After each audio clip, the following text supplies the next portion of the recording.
Welcome back to Derry Public Radio. Reporting from the basement of the Derry Civic Center, this is Joshua Kahn with the news. Yes, listeners, you heard me right. I'm finally out of the coma. I would thank you all for the cards and flowers, however, I never got any. CM was supposed to make an announcement, but was too excited for more airtime. Right. News. Don't deep throat scissors. What happened while I was gone? You're listening to Derry Public Radio. This is Derry Public Radio.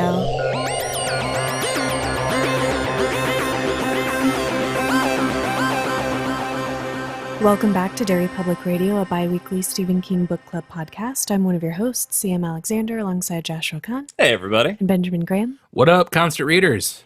And today we are finishing our coverage of The Dead Zone by watching the movie. And again, this was picked by our patron, Jared Hazelwood, as part of our Patreon selection series. And we have Josh leading our discussion. I sure am, and what a fun episode this is going to be. Wow.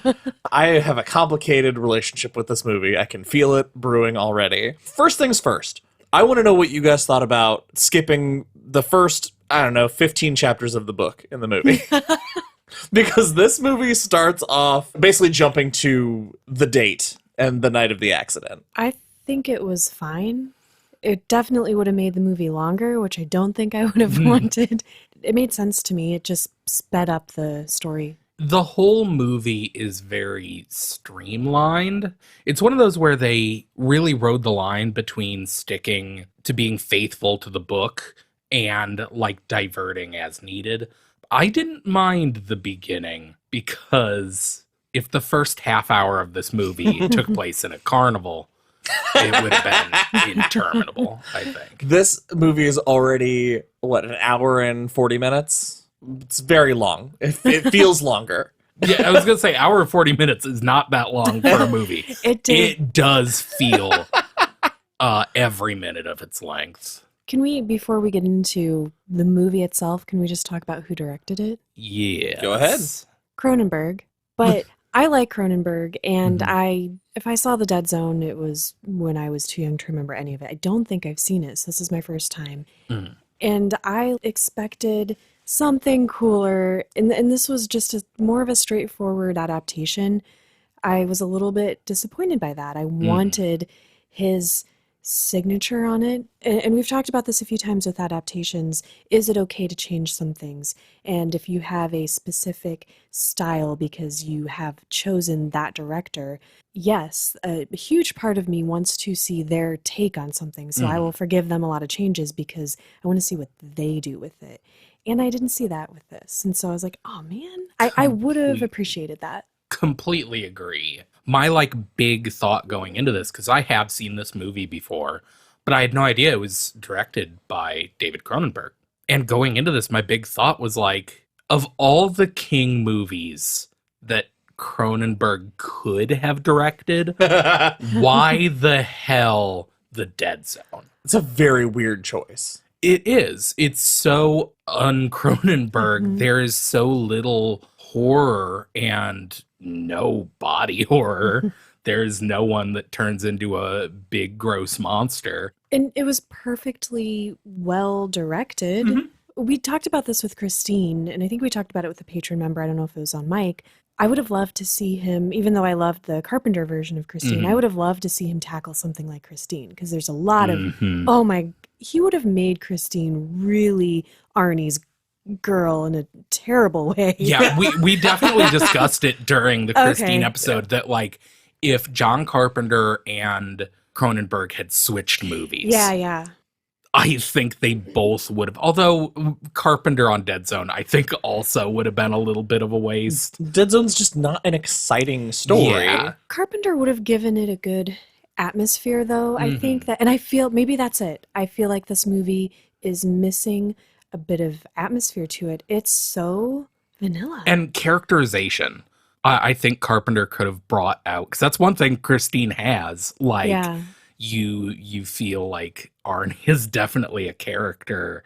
And in this, even Christopher Walken, who obviously is Christopher Walken, so Yeah. cool. But as Johnny Smith, there are several points in the movie where Walken's acting style also does not really fit the character. He doesn't pull off, he pulls off a lot. I Mhm. like him as an actor. He doesn't pull off goofy charm in the way that I saw for Johnny. Exactly. Early in the movie, there's a line where it's after he comes out of the coma and sees Sarah again for the first time, That line who hurt me. they have no chemistry. Zero No, they chemistry. don't. It's like two brothers kissing.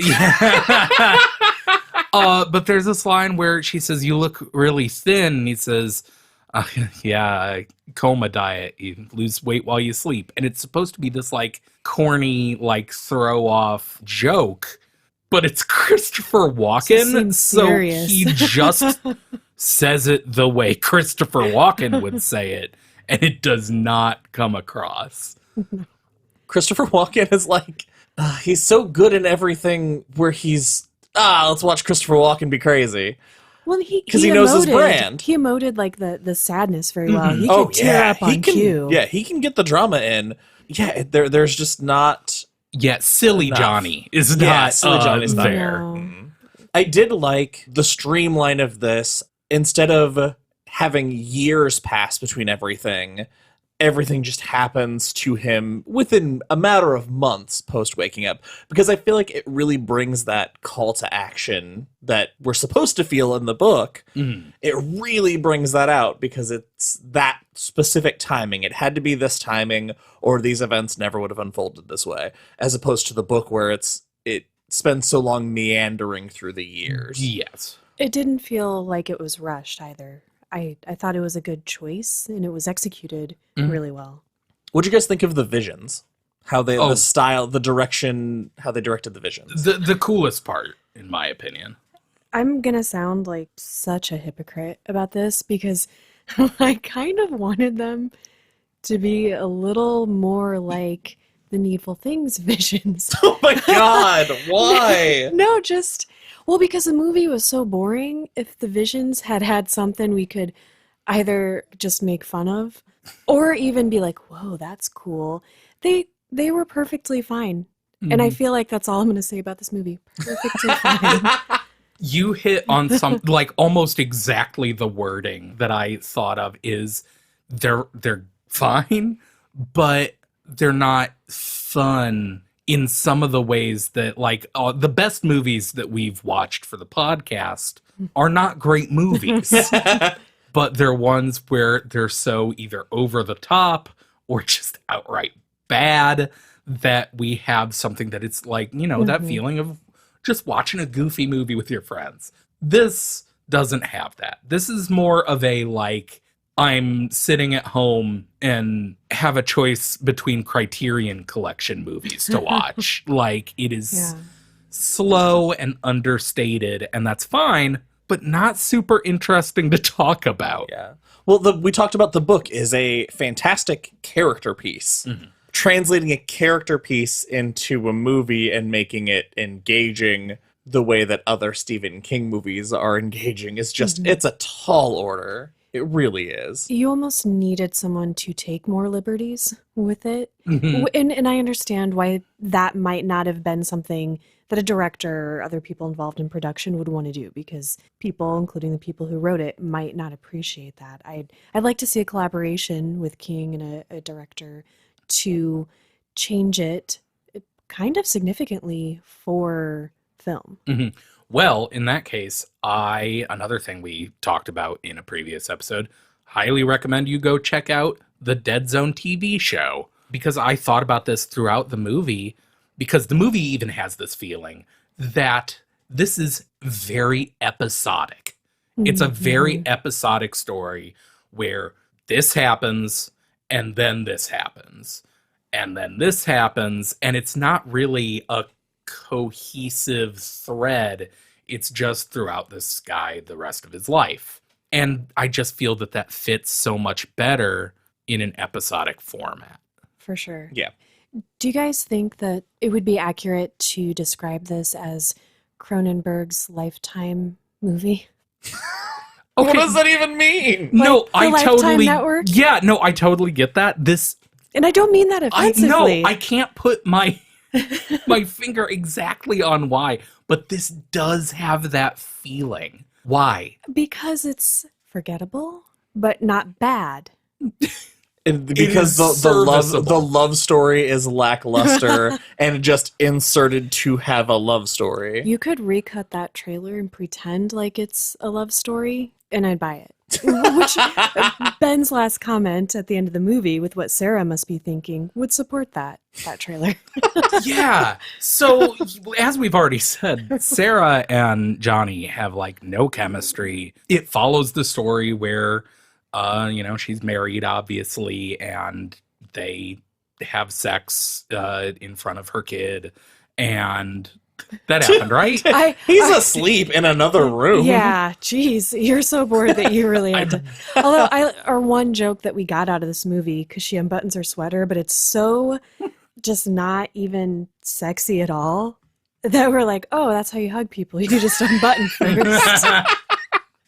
Yeah, it's supposed to be so tender too. It's not, because Johnny, he's sitting on the floor and she leans over, and the last thing before he left to get into the accident, she offered to take him to Pound Town, and he respectfully declined and said some things are worth waiting for. Flash forward to this moment, they've just been playing with a baby for a while. Johnny's sitting on the floor amongst all of his childhood toys, and she comes over and just repeats that line and says, I think we've waited long enough. And it's supposed to evoke something. It works so well in the book. Yes. And it's such a cool line. And if they had, I feel like if they had chemistry, they would have pulled it off. Mm-hmm. But I imagine that right before they started rolling, these two actors were like, are you ready? Yeah. Okay. I'm going to say the thing and then, yeah. Okay.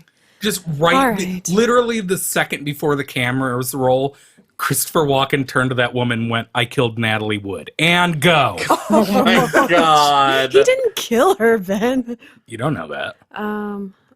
My theory was that... Who was it, him or Warren Beatty? Was that who was on the boat? No, Robert Wagner was Robert Wagner. Husband, ex-husband. Yes, okay. We spent so much time talking about this on the live stream.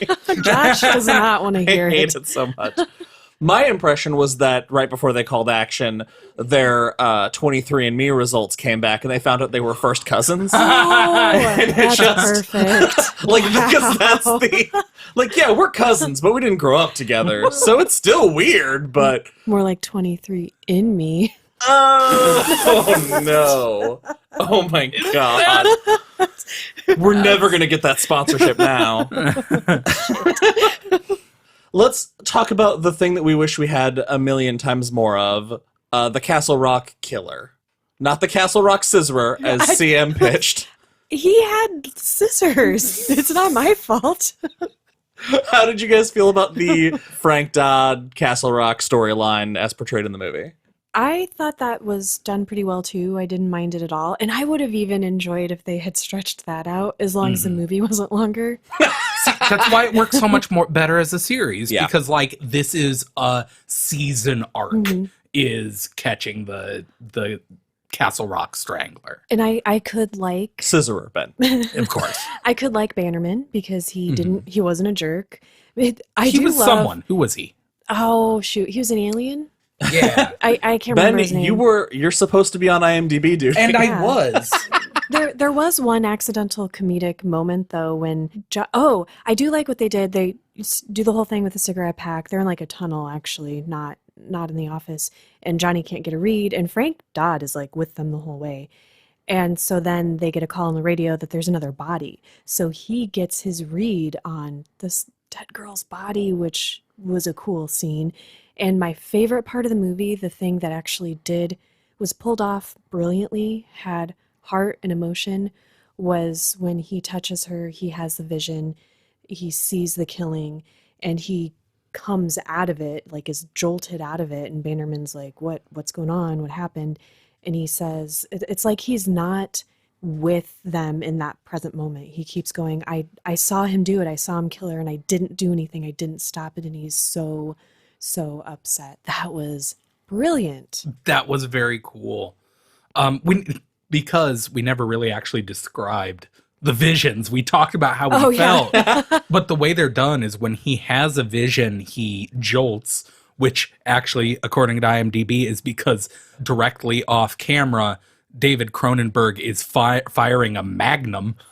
What? Blanks, Sure, obviously. of course. Way more exciting. But yeah, according to IMDb trivia, Christopher Walken came up with the idea to make his flinches more realistic, that a .357 Magnum be fired nearby It to worked. startle him. They were That'll do it. realistic, he very realistically jumps, and then he sees the vision, but the way they are filmed it is as though he is there, Which is cool. which is such a cool visual. Oh, and I forgot the comedic moment then, of course, is because Frank has been there the whole time, and he's standing with his back to the gazebo where they're at because he's keeping the crowd. And so you're like, is this dude going to go nuts, like right in the middle of everything in front of everyone? And he's like, it's Dodd, it's Dodd. And Bannerman turns and he's like, Frank? Nothing. And then the other guy goes, you just took off in your car, Sheriff. And we all lost it. The timing is so good because it's this long scene, this long production where Johnny is like yelling. He yells, she knew him like 36 times, just over and over. She knew him. That's my Christopher Walken, everybody. Dynamite work. Fantastic. She knew him. I don't know. It's not any better. Hey! Why did I do What like is that? Where was so I going with sorry. this? I completely lost my train of thought.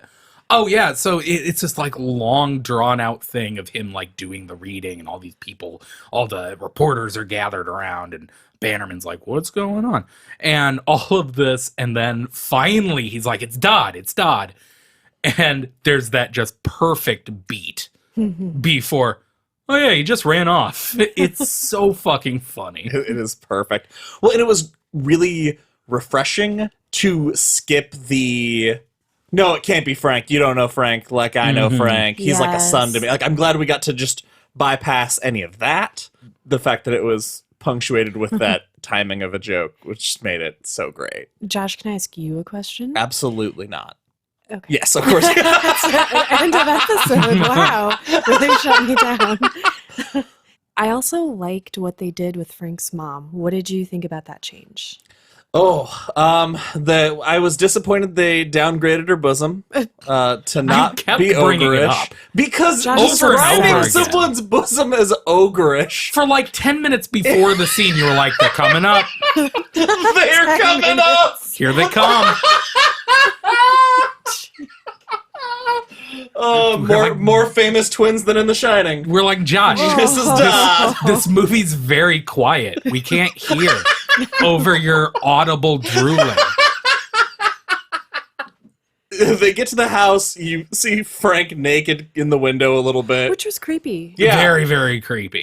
And she's like, he's not home. And Johnny's like, yeah, he's inside. He's up there watching us in full view. They storm past him, and she grabs him, and he gets that read on her.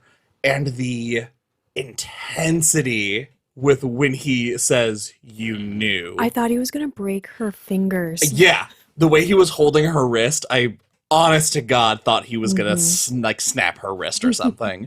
And that was so intense, and I really, really loved it.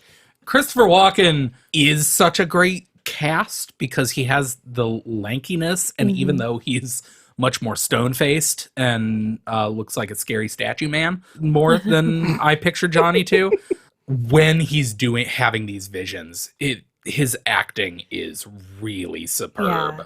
That scene when he loses it on the guy whose son he's tutoring Yeah. is the best. Oh, before we get to that, can we talk about Frank scissoring himself? Yeah. Oh, fuck. Yeah. Yeah. Take it away, CM. So Scissor expert, CM. Okay. So they... Is that canon? Yeah. Expert on scissors. It goes all the way back to the Dark Half I was episodes. just trying to make the connection in my brain. They rush upstairs. While this is happening, while they're arguing with his mom, we see Frank nude, grab his rain slicker, go into the bathroom, carefully set this these scissors, which is what he used to damn. stab this girl, on like the sink. He props them up and opens them up, and then very calmly sits down and opens his mouth, puts his hands behind his head. And it's Cronenberg, so it's kind of like, oh, we're going to see this. And it's going to be the worst thing I've ever seen. But we don't. But the aftermath of it is pretty grotesque. And we all jumped, like, with disgust so they bust in and they see him dead in the tub with the scissors sticking out of his mouth and there's blood everywhere. And then he jerks like he's still alive. He might be. He might, well, yeah, because how far did they go? I honestly thought, because he's in this tub and like twitching with the last spasms of life, and Johnny like reaches in and grabs Dodd's gun. My first thought was, you had a gun, Right. so much easier. Wait. So no, much less awful. that's not what happens. That's not what happens? No, because that confused me too. Because Josh, what I was asking you about, what you thought about what they do with his mom, she's the one who's yeah, grabbing the gun. I Yeah, 'cause misunderstood I did too. that. I thought that Johnny grabs the gun because it is not clear. Like, it's not a wide shot, so he wasn't even sure where the gun was, and a hand just reaches and grabs it. And then his mom shows up as Johnny's coming down the stairs, the way the house is set up. She's like on the other end of the stairwell. And it's her. She has the gun. So that totally surprised me because I'm like, wait, he doesn't have the gun? And she shoots at him. That makes so much more sense. Yeah. Because I thought he was grabbing the gun from somewhere and was just going to shoot Frank again. thought so Like to put him too. out of his misery. Yeah. Oh, But then, his mom jumps out and shoots Johnny in the shoulder or the she- leg. Stomach, like Stomach. across does she right actually in the hit side. him? Yeah, she hits Okay, him. I And Because couldn't then- tell. he talks to Sam and he's like, yeah, it went through and through. It's fine. Okay. And then Bannerman shoots her in the stomach, killing her instantly. Yep. Gunshot wound to the stomach Yeah. that drops her. And Gut shot, the most deadly place on the body. man, Dodd twitching though, that fucked me up. Let's jump to his his time as the way they did the private tutor thing. He moves out of state, buys for some reason a 3-story house, Puts despite his the fact that he can't office walk. on the top story. Yes. And this rich guy comes and he says, hey, come tutor my kid because he's smart but real dumb, I guess was his pitch. And drove him out there, and he instantly becomes friends with this small child. The child that I don't think can control the volume of his voice, because every other line is, so I was, oh! This is your whole child actor thing. Yeah, I fucking hate child I actors. wondered if he was dubbed for a minute. It didn't sound like his voice, but it would have been a really good dubbing if it was. He has the voice this actor has as a child. Is just looking at him, what came out was not what I anticipated. I didn't think Normal that to you much. guys? No, All right. I honestly was kind of tuning out around this point. I keep going back and forth because they younged him down and simplified As they say that in the movie industry. simplified that story. This movie, the script just isn't working. What's wrong? Young him down! What? But I liked the character of Chuck so much, the teenager. Yes. And I thought that was a cool dynamic. It made Johnny, it also made Johnny more human, I think, to us as the readers. And so maybe, too, that's part of the problem with this movie. Johnny doesn't really seem like a character. And part of his growth was that relationship with Chuck and his father. Yeah.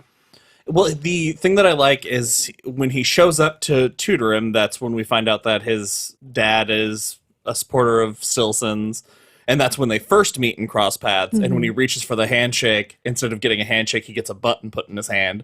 I thought that was real clever. That's a really fun thing they do throughout the movie that we were watching, of course, with your husband, Devin, CM. And he pointed out that when they first meet Frank Dodd, they shake hands, and it's the middle of winter, and he's wearing like thick snow gloves. And I hadn't even thought of that. It's a really clever way to keep them from knowing right away, early. And when he slaps the big button in his hand, I was like, oh, that's kind of cool. Greg, played by Martin Sheen, pretty awesome. he is by far does the best acting in this Mhm. entire movie. It's Martin Sheen. He's fantastic in everything. Let's talk. Okay, what were your thoughts on Stilson and Sonny? Because you never see them separate. They are attached at the hip. I really like their dynamic. They seem like a good team. It's weird. And Sonny has some good lines. He's very understated comedy the whole time. Okay, this is a stretch. But and also I'm jumping ahead to the point where Johnny finally shakes hands with Stilson and we get the vision of the future. And Stilson in what is supposed to be the White House. Oh no, I think it's supposed to be Camp David, yeah. And like arming the button and firing off nukes. After he intimidates this general into arming the nukes, he fires them, and then he turns to what's his name? Sonny. And Sonny like does this motion, like it's supposed to be this like congratulations, but it's such an intimate gesture these two make towards each other. Yeah. I was like, there's something here, right? There were some romantic undertones between them. Thank you. Okay. Oh, you know what it is? Christopher Walken, and I apologize, I don't know the actress's name, had no chemistry, so we were just desperate for chemistry, and the only two actors who had it are these two. Absolutely, you're right. I know. God. I'm into that love story. I really liked the intimidation scene. The vision scene in the future is great. I loved the intimidating the reporter scene in private. It's so laid back, and that's my favorite kind of evil is the quiet, I've got the solution, everything's going to fall my way no matter how you play it, kind of evil. That's my jam. I don't like how cartoonishly evil the nuke scene is. Yeah. But I think that also is, you're clearly supposed to know that Stilson has full on lost his mind and that this is this is just madness. But so I really liked that they gave him both ranges, the serious, diabolical villain, that this is how he's risen to power, and then seeing the monster he can become. What did you guys feel about having Sarah work there? Shoving Sarah into the Stilson storyline so aggressively. I felt really gross about it because her and her husband are campaigning for him. It's like, oh, she has a Stilson button on her. It's just gross. But the way it pays off, I liked it. Very good, very cool idea. Nice way to keep her in the story more than she is in the book. It's something, actually, as we were reading the book, I'd forgotten wasn't a part of the book because it makes so much more sense. Not like in a real world sense, but in a storytelling sense. Bring her into the final, it makes it feel more connected to the rest of the book. Whereas in the book, it's kind of like a jarring, oh, this is what the book is about now. And rereading it, I thought, like, when the kid at the end turns out to just be some random kid, I'm like, Sarah has a kid. Yeah. And her husband supports this guy. Why isn't it Sarah and her kid? I want to jump back before we... I wanted to get to something, and I realized we need to go back a little bit. Let's talk about the hockey vision. The process of that whole thing. So he's been tutoring this kid, and is it when they're embracing that he gets the weird long embrace? Oh yeah. So someone comes knocking on Johnny's door while he's in the middle of tutoring little Chuck, and it's a dude, and he seems very nice, but he's campaigning for Stilson. He's like, oh, have you heard the news? Blah, blah, blah. And then who comes rushing up the steps with him? It's Sarah. So we discover that this is Walt, her husband. And so they have a very awkward introduction. And afterwards, Johnny closes the door, and he's clearly extremely upset. And right before that, they're reading Edgar Allan Poe, and so it's like very connected. And he starts crying into the wall, and Chuck's like, are you okay? And he embraces him. It's like his only comfort. Great. And then the kid, the look on the kid's face is hysterical, because the kid is like, I was just wondering why you were crying. And now an adult man is hugging. And he didn't even have time to unbutton his shirt. Gotta be uncomfortable. So then, of course, they're embracing, and Johnny gets a vision of Chuck and a few other kids falling, like in hockey gear, falling below the ice and drowning. Because up until then, we'd been wondering, they've gone to lengths to show every vision that was in the book, which makes sense because those are arguably the most interesting things that happen in the book. They're like the only action set pieces. But he wasn't old enough for a graduation party. Yeah. So that whole, we didn't get a scene with a salesman trying to sell lightning rods. What a loss. And we didn't get Johnny's humble beginnings of being hit with a hockey stick. Right. So I like that they tied that in. Oh, I didn't even think about that. Yeah. That is pretty great. It was a nice little Easter egg. Yeah. I was wondering if they were going to do it and how they were going to do it. And with it being falling through the ice, he shows up, has that great yelling scene, smashes the crystal decanter or whatever with his cane. It's so great. Cool. The dad is like arguing, being like, this is crazy. Obviously, you're crazy. And the way he gets their attention is just like out of nowhere, just absolutely demolishes this glass vase and screams in the most Christopher Walken way possible. It rules. Yeah. And he finally says, fine, we won't go. And then he touches Chuck and he sees presumably a future where he's not drowned. Mm-hmm. And we were all looking at each other like, well, the whole point is that it still it happens and they can prove it. What the fuck are they going to do? And then that next scene, his dad comes in, he's like, all right, let's get going. I just told him no, so he'd fuck off. Let's go play some hockey and kill your friends. I thought that was a really clever way to do it in the movie. Of course, I'm not knocking the movie for doing it. I just love in the book that it's that relationship with the dad and they believe him and they support him. Doing it that way in the movie was neat. And then I like how they turned that into the dead zone, because we hadn't heard anything about the dead zone. It was more the physical therapy that he was going through. We didn't really get any of the brain stuff or any problems with that.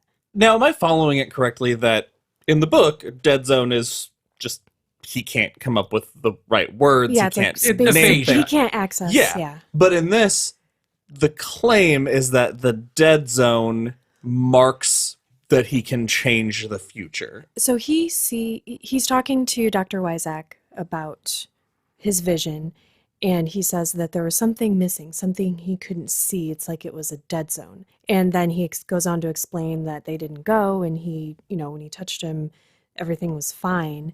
And so Dr. Wyzak is the one who says, he posits that the dead zone means that he can change the future. So because there's something that's missing, it's an unknown element that can be manipulated. Here's what I hate about that. It's that the description of what the dead zone is can be only really explained via dialogue, because he says something was missing from that vision. We all watched that vision together on the screen. What was missing? Couldn't tell. Right, Yeah. there's... Yeah, how... They needed a visual representation of the dead zone. Like when he has the vision of Stilson and it's seen through something, we find out later it's the little kid's jacket. We needed just something because all the other visions were very straightforward. There's nothing wacky about them, nothing obscuring anything or no effects. We needed something there. Even if it was the start of the vision is you see Chuck skating on the ice, and then there's a weird transition, suddenly fully below, sinking to the bottom. That shows me there's a dead zone of time in the vision, but to show just the whole thing without any visual indication that something's missing, it didn't translate for me. And I wonder if people who've seen the movie but haven't read the book, if that would make if how they currently have it would make any sense, because we know what the dead zone is, so we can extrapolate a lot of different things from it. But for them all of a sudden to be like, oh, this dead zone, and we also didn't see it, I feel like that would be even more not even confusing, just completely forgettable. Okay. Yeah. If we had not read the book and watched the movie first, when that moment came up, we all would have been like, that's the name of the thing. Yeah. Yeah. That would have been like they were shoehorning it in. I assume that must be how people that haven't read the book feel, because on IMDb's trivia page, there is an entry that says the movie never explains what the name Dead Zone means. And when that came up, I was like, well, they said it, But yeah, they're kind of right. They don't explain it very well. I think that's the biggest miss because everything else kind of it hit on all the beats. Mm-hmm. Maybe it didn't do them like in a super interesting way that I would have enjoyed, but it hit them, and that was just so understated. Yeah. That would be my biggest complaint, I think. All right, let's bring it all the way to the end and talk about Town Hall. The Town Hall moment. In the book, we know that this push is because he's dying, which is something that's of all the things that are left on the cutting room floor, that's one of the things. Oh no, we get that. Wyzak tells him it's not, again, it's similar to the dead zone. If you like blink or sneeze, you miss it. It's a hypothesis. Yeah, it's not given any importance or meaning. right. It'd be something like if he examined him or Johnny's headaches. At the very, very beginning, he has one weird headache on a roller coaster that nobody else is on, which was also just very weird. But Well, that would be confusing for viewers who haven't read the book too, because to us that says, oh yeah, this is a thing that is already a part of him, but it's completely pointless for the movie as is. But as we've often argued, that if we treat movies as their own level of the tower, that this story doesn't exist in the same way the book story exists because it's a different level. Sure. What is the point of the headache? Well, that's what Because I mean. because there's no that's something only related to the book because of the head trauma that we miss. So I'm just not sure what you get out of having. You don't get that. I mean, sorry, maybe Yeah. I phrased that weird. That's exactly what I was just saying. Yeah. It's meaningless. They could have just cut that out because. Yeah, okay, I misunderstood. That's my Oh, fault. sorry. No, I got it. So instead, he's just decided that it needs to happen now. I'm assuming before he loses his nerve, and he knows we have the same "Would you kill Hitler" conversation, and decides that he just has to do it. His decision to try to assassinate Greg Stilson.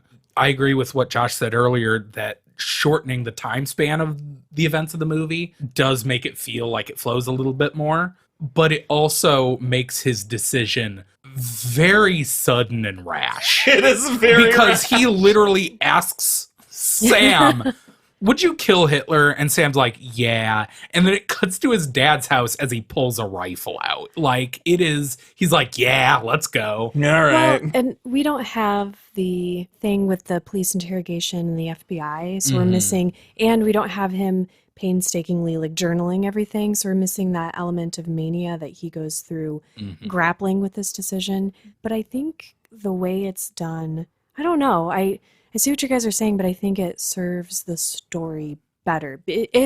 But we have to suspend our disbelief, though, that what his vision showed, and maybe it's because it was a little more cartoonish, like you mentioned, Josh, we lost some of the gravity of that, the drama of it, so it didn't feel as important or significant to the viewer. But I feel like you would get there pretty quickly if you saw that, oh, this person is going to start World War III. Sure. Fair. And obviously, once he's president, there's Harder more to get security. to, like, yeah, you're right. That does make more sense. We jump to him from him breaking into waking up, holding the rifle in that upper level as people are filing in, and he starts to load the rifle, and one bullet rolls down, and I audibly gasped. That was tense. So tense. To no end. Other than creating the sense of like, this could go bad. Mm-hmm. And they're filing in, and Greg starts his speech, and you can see Johnny hyping himself up, and the second he stands up, Oh my God. fucking Sarah, Johnny! That made me so mad. Well, I mean, obviously she would say that because he's got a gun. Also, way to call out your boy, though. Come on. The love of your life. Yeah, you unbuttoned your sweater to hug him. Like, give him a pass. Assume he knows what he's doing. Maybe ask him what's going on before you... I was like, oh, he's going to use Sarah. Stilton's going to use Sarah as a human body shield. And then she's got her baby right there, which you wouldn't have your baby on stage at a rally like that. That seems very irresponsible. Because he was crying, and that's what kids would do. So yeah, as soon as I So saw where the was kid, her husband? Was he even in the yeah, scene at he all? He showed up later. he Oh, was did he? he was at the end. Oh, okay. But as soon as I saw her with the baby, I was like, oh, he's gonna use the baby as her baby as a shield, which is what we were talking about earlier. Then He pops up. She yells at him. He misses his one shot, and it hits the podium. And everybody tries to leave. And Martin Sheen hurt that baby. That baby did great stunt work, and it just that fight over those. yeah, That whole end piece is so frantic and makes up for a lack of energy that pretty much the rest of the movie has. Because once that moment starts, it's as exciting as I feel like it really needed to be to hit home. mm-hmm. And what did you guys think? He grabs the baby. We see the photographer taking photos. Johnny gets shot and tumbles over the banister.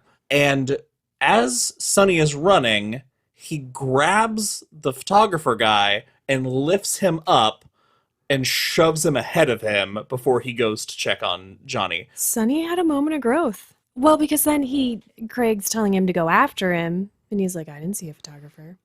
See, here's what's happened. That does ruin the love story, though. So I was just about to say, no, wait for it. What happened is he saw Greg rip the baby out of Sarah's hands and hold it up, and Sonny thought, he's not going to make a good dad. Oh. So he did it out of heartbreak. Yeah, that's exactly what it was.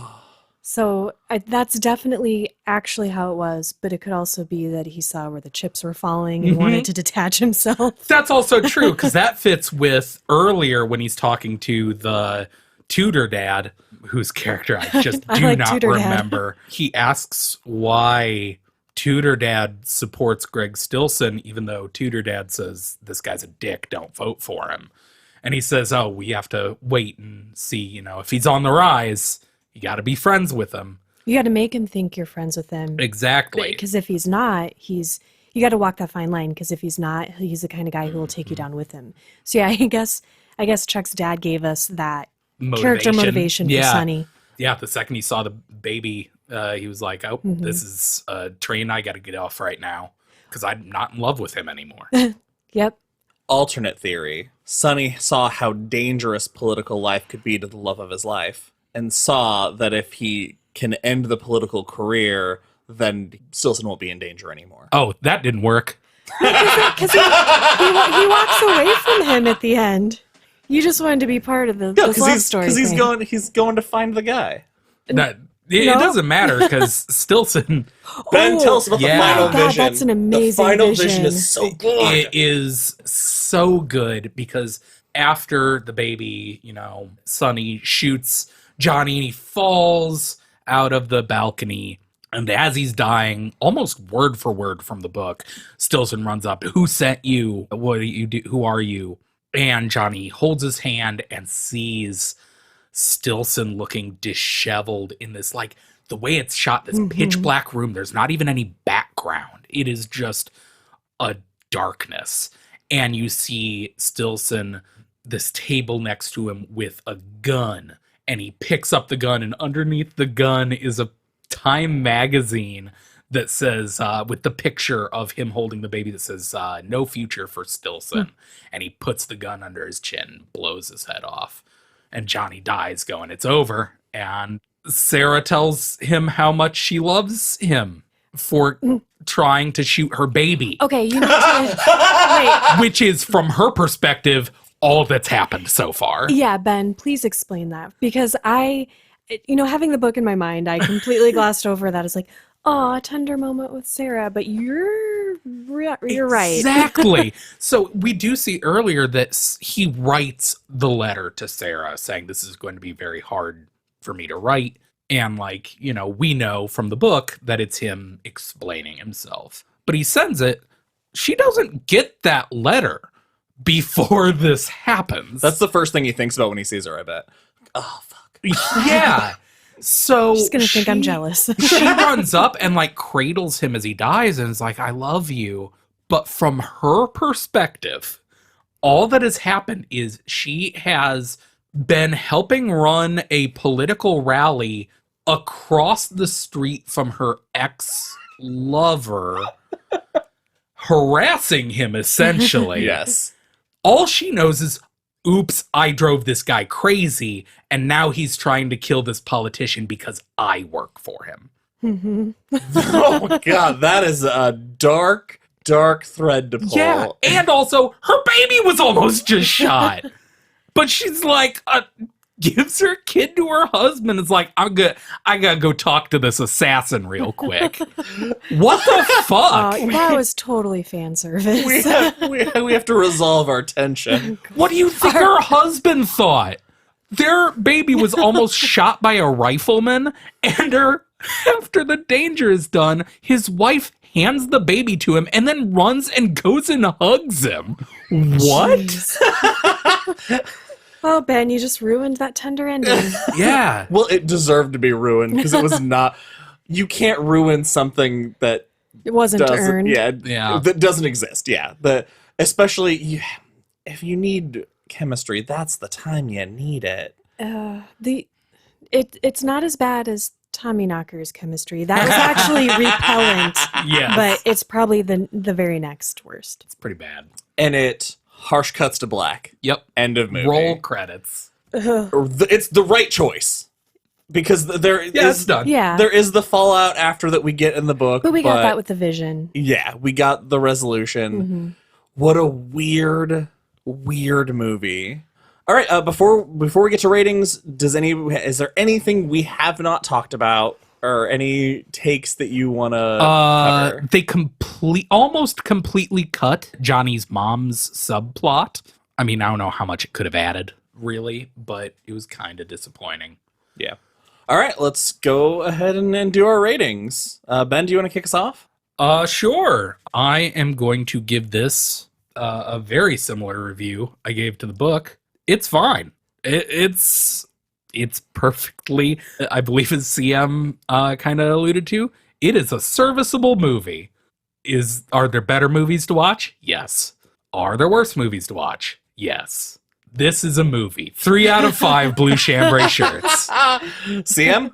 I also agree that it is a movie. It didn't offend me. It wasn't bad. I don't think the acting was bad, even if it didn't quite hit the marks I was looking for. They did not have any chemistry at all, but they weren't bad actors. I would also give it 3 out of 5 blue chambray shirts. I like that it was streamlined. Mm-hmm. I like that it made our hero actually feel like a hero a little bit. The pace is still bad. The chemistry is bad. Some of the acting choices are certainly choices. I don't think I would ever watch this again. I'm going to give it 2 out of 5 blue chambray shirts. Fair.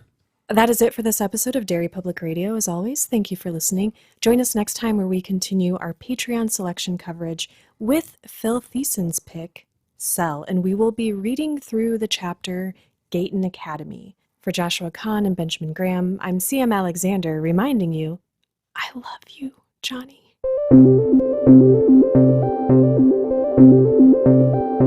Hey everyone, CM Alexander here. Thank you for listening to The Dead Zone Part 3. We hope you enjoyed it. I do have a haiku for you, but first, some housekeeping. If you haven't already, please take a moment to give us a 5-star rating and a review on Apple Podcast because that helps us out a great deal and we sincerely appreciate it. Follow us on Facebook and Instagram at Derry Public Radio and Twitter at Derry Public. Check out our website, constantreaders.org, for everything Stephen King and Stephen King adjacent, and follow us on our Etsy shop for additional merchandise. Thank you again to our awesome Patreon supporter, Jared Hazelwood, for picking The Dead Zone. If you would like us to read your favorite book, go to our Patreon at patreon.com/DerryPublicRadio and check out our tiers to find out how. And here is your haiku. Head-on collision robs Johnny of his present to save the future. That's all for now, listeners. Goodbye.